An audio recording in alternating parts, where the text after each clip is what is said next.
Alright everyone, welcome back to the channel. Today we're going over the Carinas Challengers Necropolis Challenge. Just going to break down for you kind of the team composition, defenders on the path, and kind of what to expect throughout these fights so that you can be most prepared for them. So now, like I've mentioned in previous videos regarding the Necropolis Challenges, as the challenges go on, your pool of champions to be used gets a little bit more diminished. So this one being only the Carinas Challengers tagged champions that you can use along the path. Luckily though, for this path, this challenge, the options are really good. They fit the path really well. There are a couple of trouble fights, but for the most part, with the appropriate champions, if you've got them, it can be quite a breeze. So we'll go ahead and just get started and jump in with the Jubilee fight. Now the path node is the pillow hands node. So whenever you're struck by a critical, or whenever the defender is struck by a critical hit, the attacker is inflicted with a stifle passive and a fatigue passive. So that just reduces your combat power rate, the stifle, and then the fatigue reduces your critical rating. To be honest with you, you don't really notice it. That's kind of why this path node is nice. Not too big of a deal, especially depending on the champions you're using. If you have champions that maybe don't crit at all, then it's not a big deal whatsoever. Now with Jubilee and her fight, it's pretty unique, and to be honest with you, like I've mentioned, as the roster gets more confined, the challenges get more difficult. I will say you want to have Guillotine 2099 on your team. Not that it's a requisite, but it makes it such a much easier challenge to get through, especially on your resources. You can solo many of the fights here. Starting with Jubilee, probably the easiest solo with Guillotine 2099. As you stack up over 100 combo, you just, as long as you pick the pre-fight that on medium attacks, you burn power. That way, no matter what kind of attack you're using, right? So Jubilee will gain power if you use the inappropriate attack. So let's say she calls for you to use light attacks, and you use heavy attacks or medium attacks, then she's gonna gain power like insanely quick, like a bar of power every time you mess it up. So as long as you end with a medium attack, you'll burn off enough power to keep her from using a special 3, and then she just repeats her special attacks, and then you kind of just keep going like that.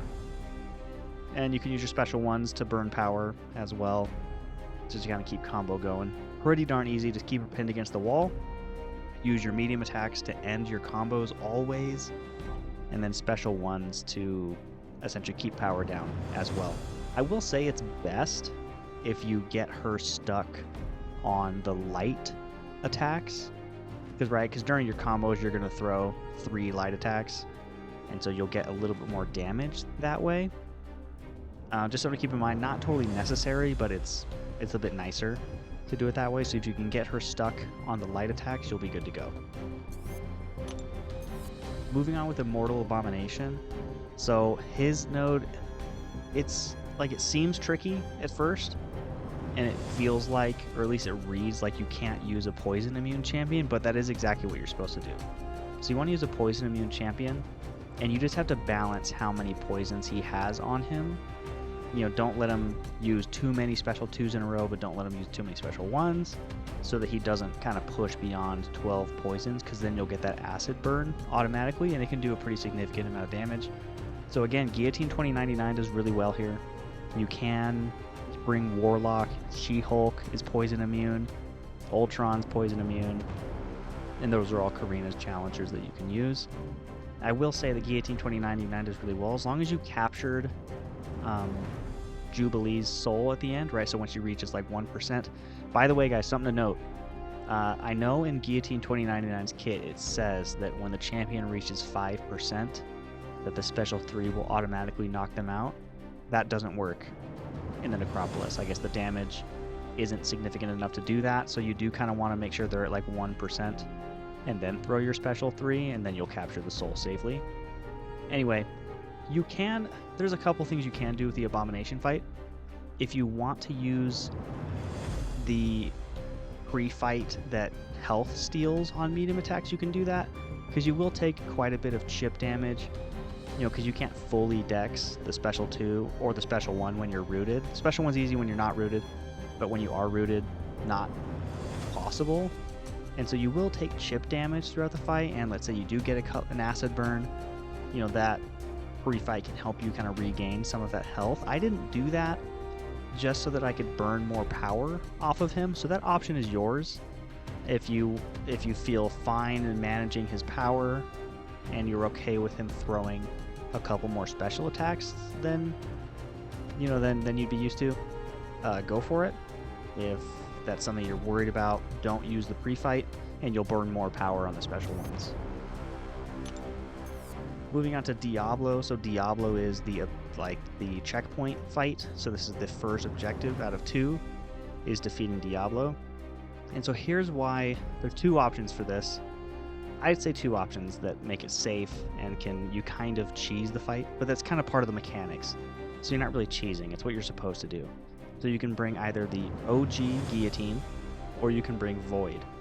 So OG Guillotine is who I brought, just so that she can synergize with Guillotine 2099, make Guillotine 2099 a little bit better.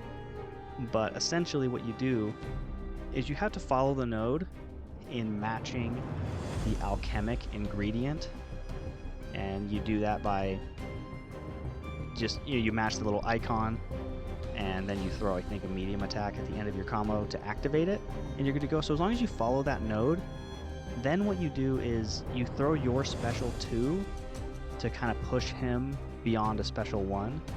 Then when he uses the special 1, you'll have a Spectre debuff on Diablo, and instead of healing, he will essentially damage himself throughout the heal, because the Spectre will reverse that healing, and that's kind of how you do that with Guillotine. With Void, you just get the Petrifies up as you keep fighting, or you get Fear of the Void. As long as you keep those debuffs up, it'll do the exact same thing.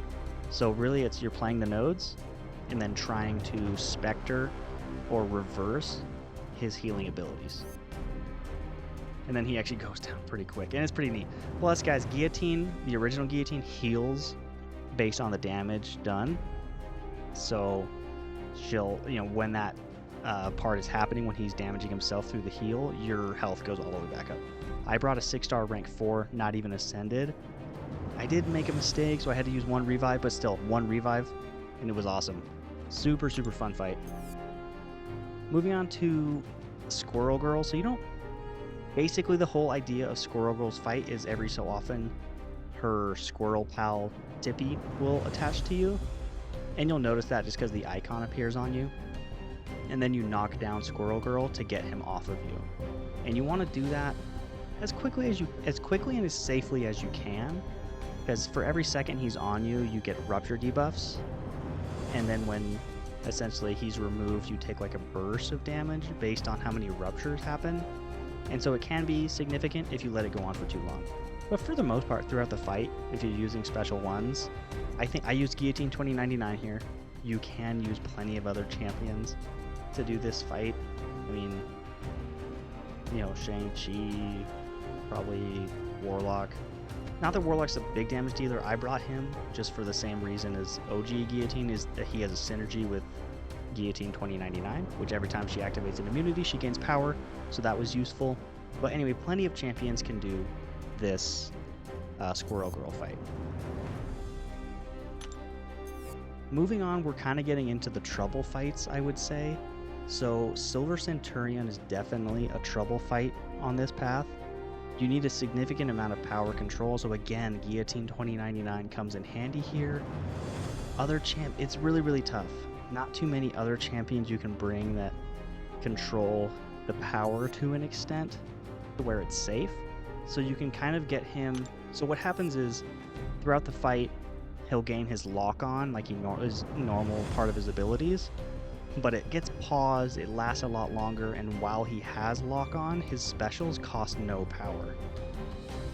So that's kind of the scary part. So you have to 100% be able to power drain him, power burn him, whatever that's going to be, to keep him from special 3s, or to keep him from using as many specials, right? Because he'll just get to use them back to back to back to back if the lock-on is active. So you can wait out the lock-on and then keep going, but again, that's what slows down the fight, and you won't be able to push out as much damage. And so a very difficult solo. I don't think it's quite possible.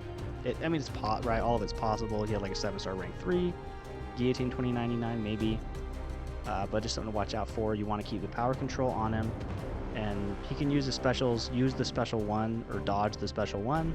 I wouldn't push him to special 2s if you can avoid it. The next trouble fight is Spider-Man 2099. In my opinion, he's the most difficult fight for this challenge, but if you have appropriate champions, it can be really, really fun. So the fight itself is basically you get a wither debuff on you every 6 seconds. You can remove that wither debuff by activating dexterity. If Spider-Man 2099 hits your block while you have the wither debuff, you'll gain a rupture debuff. And then if you remove the wither, the rupture will be paused. So there's kind of a tricky balance you've got to follow. And on top of that, he'll get power gain if you don't let him hit your block every so often. So basically what you do is at the start of the fight, you start with the wither. So just immediately activate the dexterity mastery, that way to remove the wither. Then every time he touches your block, you're not going to get a rupture, and the timer for his power gain will reset. But again, you got to watch out because every 6 seconds the wither is going to come back, and you're going to have to remove it with dexterity and then block hits, and then obviously, you know, do the fight itself. So the champion, I brought Shang-Chi for this fight. I'm a big Shang-Chi fan, so I'm really, really well versed in how to get perfect dodges and perfectly well-timed blocks, so I can build the chi charges pretty quickly to unleash a lot of damage. Plus, he's also got Purify on his medium, light, medium combos. That way you can essentially just purify the withers, and you don't have to worry about that node so much. Plus, big specials, always a ton of fun. The other champion I'd say that absolutely dominates this fight is Crossbones. If you're good with Crossbones, and you like Crossbones, bring him for this part. He's phenomenal here, and so if that's someone you like, he's a great option.